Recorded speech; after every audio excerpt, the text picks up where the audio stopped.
Lu tahu nggak?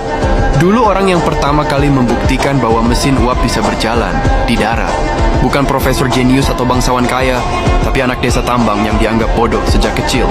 Namanya Richard Trevithick. Richard Trevithick lahir tahun 1771 di Cornwall, Inggris, daerah keras yang hidup dari tambang timah.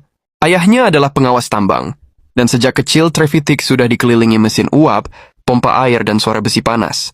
Tapi di sekolah, dia adalah kebalikannya. Nilai akademiknya buruk, malas belajar teori, dan sering dicap sebagai anak gagal. Dia sendiri mengaku membenci buku, namun otaknya bekerja dengan cara berbeda.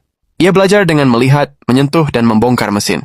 Pendidikan sejatinya bukan kelas, tapi tambang. Saat remaja dan dewasa muda, Trevithick mulai bekerja sebagai insinyur tambang. Disinilah nalurinya meledak. Ia melihat kelemahan besar mesin uap desain James Watt yang populer saat itu. Terlalu besar, lambat, dan bertekanan rendah. Hampir semua insinyur takut pada mesin tekanan tinggi karena dianggap berbahaya. Trevithick justru melihat peluang. Ia yakin mesin uap tekanan tinggi bisa lebih kecil, lebih kuat, dan bisa bergerak. Nyatalah ide gila di zamannya. Para akademisi dan insinyur elit Eropa bersikeras satu hal. Roda besi di rel besi tidak akan punya traksi, sehingga kendaraan uap mustahil bergerak di darat. Trevithick, tanpa gelar dan reputasi, menolak mentah-mentah teori itu. Ia percaya pada eksperimen, bukan opini.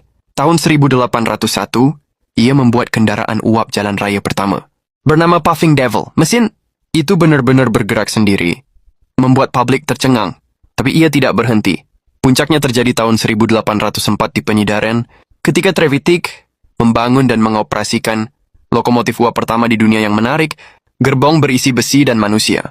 Ini bukan mainan. Ini bukti bahwa kereta uap adalah masa depan. Dunia baru saja berubah arah. Ironinya, kesuksesan itu tidak menguntungkan Trevithick. Rel yang ada rusak karena belum dirancang untuk beban berat, investor panik, dan publik menganggap proyek itu berbahaya. Trevithick bukan pebisnis. Yang sudah menjual patennya tidak membangun industri, dan terus melompat ke ide berikutnya. Ia lebih tertarik mencipta daripada mengelola. Ia pindah ke London dan membuat mesin uap raksasa sebagai atraksi hiburan. Proyek itu gagal secara finansial. Ia lalu berangkat ke Amerika Selatan, bekerja di tambang Peru dan Costa Rica, bertahan hidup dari satu eksperimen ke eksperimen lain. Saat orang lain mulai menyempurnakan dan mengkomersialkan, lokomotif berdiri di atas ide-ide. Dasarnya, Trevithick perlahan dilupakan. Lalu dia kembali ke Inggris sebagai pria tua, tanpa uang, tanpa pengakuan. Revolusi industri melaju kencang, tapi penemu lokomotif pertama justru tertinggal. Tahun 1833, Richard Trevithick meninggal di Woolwich dalam ketidakmampuan total.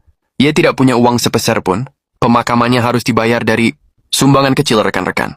Kerjanya yang sama